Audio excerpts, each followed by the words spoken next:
এই বন্ধুরা, শুভ সকাল। বীরভূম জেলার ছোট্ট একটা গ্রাম থেকে আমি রানু আমার চ্যানেলে তোমাদেরকে অনেক অনেক স্বাগত আর অনেক অনেক ভালোবাসা।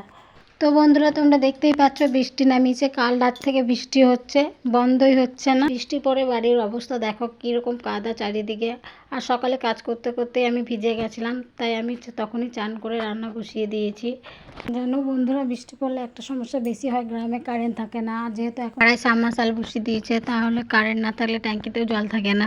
তো আমার বাড়িতে যেটুকু জল ছিল সেটুকুতে আপাতত আমি রান্নাটা বসিয়েছি। আলু ভাজবো বলে আমি ভাতের হাঁড়ির উপরে আলুগুলো সেদ্ধ করতে দিয়ে দিয়েছি। মেয়ে আমার বাড়ির ভেতরে খেলতে চাইছে না, বাইরে চলে যাচ্ছে। এদিকে দেখো আমার কাপড় চোপড় পুরো ভিজে, তার জন্য আমি বাড়ির ভিতরে মেলে দিয়েছি। এইদিকে দেখো ভাত নামিয়ে ডাল বসিয়ে দিয়েছি আর কুমড়োগুলো কেটে নিয়েছি। আর এদিকে দেখো আমার বরমশাই কই মাছ ধরে নিয়ে চলে এসেছে বৃষ্টিতে ভিজে ভিজে। তো আমি সেগুলো রান্না করব পরে।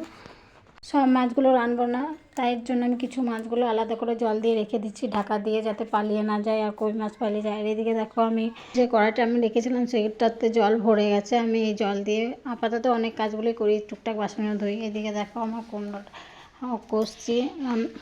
জলের কারণে কাঠগুলো একটু ভিজে ভিজে হয়ে গেছে, জ্বলছে না, কাঠও কম আছে। আর এদিকে দেখো মুরগিগুলো কী করছে, তাই আমি মুরগিটাকে খাবার দিয়ে দিচ্ছি। ওরা চড়ে খেতেও পারছে না, বৃষ্টিতে কী করে যাবে।